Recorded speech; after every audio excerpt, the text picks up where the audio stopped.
Hi, and welcome back to Lisa's Stamp Studio. A card sketch and a card layout are synonymous terms. It gives you an idea of where the elements on your card go to make it easier in the design process. And today I've got one simple card sketch for you and 5 different card ideas. If this is your first time visiting my YouTube channel, I would love to have you subscribe. Make sure you click the subscribe button down below and click that bell icon that's next to it so that you'll get notifications when I'm live right here on YouTube, as well as when I upload a new video.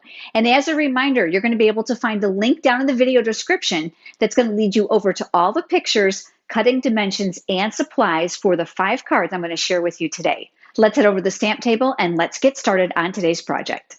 I'll be sharing all 5 cards with you, but I'm going to actually demonstrate one of them with you. They all use the exact same layout. I'm starting with a piece of thick Whisper White cardstock, and I'm going to be using black Memento ink for the vast majority of this card. The images for this card are going to be different than the other 4, which are all from different stamp sets. This one is from Music from the Heart. Lots of fun greetings that can be mixed and matched for various occasions. The first image that I've pulled out is this large format of lines for the score lines for the music.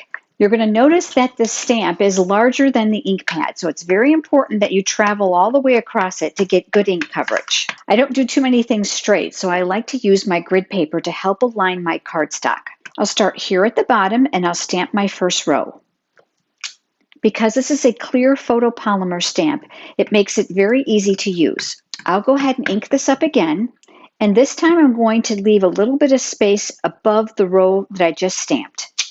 And I'm going to repeat this process all the way across the top of the paper.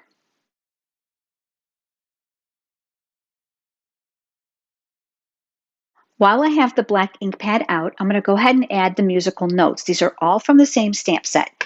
So I'll ink up the treble clef, and I chose to stamp that here near the upper left.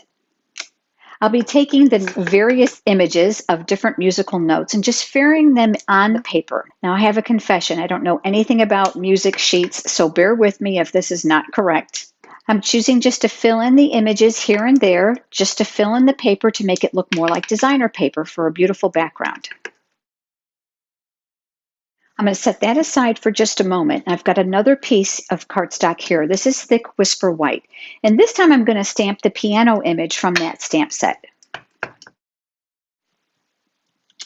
My next step is to add a little bit of color to my piano as well as to the heart and the treble clef. And I'm going to be using the Stampin' Blends markers for that. I've got the real red combination here, and I'm also going to be using the basic black.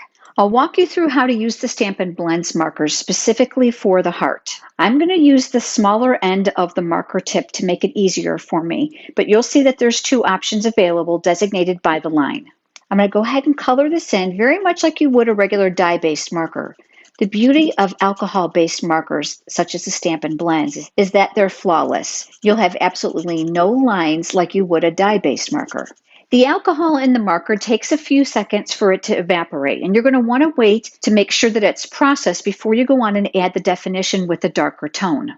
Again, I'll use that chiseled end just to make it easier for me, and I'm going to add color all to one side. Oftentimes, a stamp might have detailed lines in it that are put there by the rendering of the artist who created the stamp image. And those are great cheat lines if you have them, but if not, gravitate all the color to one side of your image. Just like before, you're going to need to let that sit and process for a few seconds. And the secret to getting a beautiful blended image is to go back with the lighter shade to blend those 2 areas together. So I've got the lighter shade here, and what I'm going to do is I'm going to pull from the dark over to the light. Now, if it's easier for you, you can make small circles by blending those areas together, and don't be afraid to stretch them out a little bit. Again, you're going to need time for this to process or for that alcohol in the marker to evaporate. I'm going to do the exact same thing now here with the heart and the treble clef. The basic black Stampin' Blends markers might not be colors that you think that you can actually create blending with, but you can. I'm going to start by using the lighter shade to color in the piano, and then I want to give you some tips about blending with the darker shade. Now with the lighter shade, we're going to add darker hues to just one side of the piano. Just like I've done with the heart, I'm gravitating to the left. And you're going to see that this marker is slightly darker than the original black that we've laid down. but the details that this marker provides are absolutely stunning. So I'm going to pull a little bit of color out, and again, this is going to have to sit and process or evaporate before we blend these two shades together. Down here for the lakes, all I did was place small dots just a little bit down the areas that I could fit them in, just to get a little bit of definition. The secret now to get rid of those harsh lines is to come back to the lighter shade.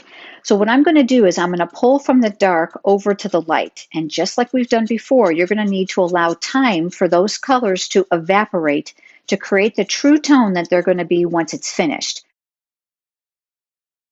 I'm going to be layering both of these on additional pieces of cardstock that I cut. I'll flip this over, and I'm using my silicone craft sheet. I absolutely love that here in the studio. Liquid glue and hot glue, as well as adhesive, will not stick to it. Helps me especially if I get real zealous by adding adhesive to the outside edges of my card base that end up here on my work surface. This is going to go down the center of this panel. Now I'm looking to leave about the same amount of cardstock on both sides, and then I'll press that in place. I have a small piece of Whisper White cardstock here, and this time I'm going to be using real red ink to bring in that coordination. From the same stamp set, I've pulled out the words Just a Note. I'll be stamping these words near the top. So we'll go ahead and ink that up, and we'll stamp it here. Now, while I still have my ink pads out, I want to work on the inside of the card as well. The great thing about this stamp set is you're able to create custom phrases by putting the words together. So I have the words of thanks that are going to work really well with Just a Note. So I'm going to ink those up, and I'm going to stamp those here at the top so that I know my receiver knows that this phrase is a continuation of the greeting.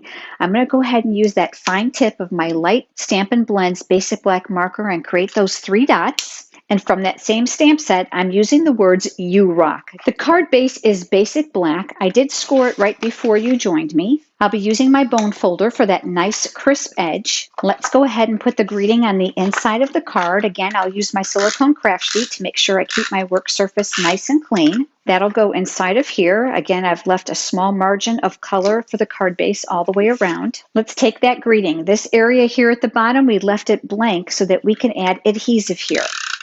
All my card layouts are identical to this with very slight variations, but I wanted this one to have a greeting, so I decided to put it on the side, just something different. Remember this layer? Let's go ahead and flip that over and add adhesive to this. This is going to get centered on the front of the card base. Once again, I'm looking to try to keep this aligned here at the top, looking to keep equal space on both sides, and then we'll press that in place. We have our image here, and I'm going to flip that over. And I'm going to add dimensionals here to the back side. I'll be using my Take Your Pick tool with the paper piercing tool attachment. I love this to remove those paper backings. In addition to that, it helps to keep them all corralled, making it easier to clean up. This now is going to get mounted here, leaving about 3/4 to an inch from the bottom, and I'm getting pretty close to the left-hand side, and we'll tack that in place. So we have our completed card. Let me show you the other 4 that are using this exact same layout. This one uses a mini catalog stamp set called Witticisms. This one actually includes the greeting with the image and almost all the images in that stamp set. And look at that fun embossed background. This one, I used some glitter enamel dots just to play up my cactus. And just like the others, I've stamped a greeting, Happy Birthday, that comes from that same stamp set. This one comes from the stamp set called Welcome Easter. You might be looking at it thinking, well, that looks more like a baby card. Well, it does, because that stamp set also includes other greetings you can use for other cards. In addition to this adorable lamb, there's a bunny and a chick as well. So I used part of the phrase here, and then the rest is inside. My next card uses the stamp set On to Adventure. It's a great retirement theme, and you'll see the retirement greeting here on the inside. The designer series paper is from the mini catalog as well, and it's called the Country Club series. My last card is from the stamp set Free as a Bird and the Bird Ballad Designer Series paper. The layout is identical, but you're going to notice that this panel is slightly larger to accommodate my image. So that this looked more balanced, I opted to add an embellishment here versus adding embellishments on the card base. So a little bit of scalloped lace trim and a bird ballad trinket here to the card. If you don't already have a Stampin' Up! Demonstrator and you are interested in receiving a complimentary copy of the current mini catalog as well as the annual catalog, head over to lisasstampstudio.com and click on Contact Me. I'll also include the sale brochure. I would love to know which was your favorite card. Would you leave me a comment below? And if you have enjoyed today's video, please give it a thumbs up here on YouTube because that certainly helps. Thank you so much for joining me, and I look forward to seeing you next time. Have a great day.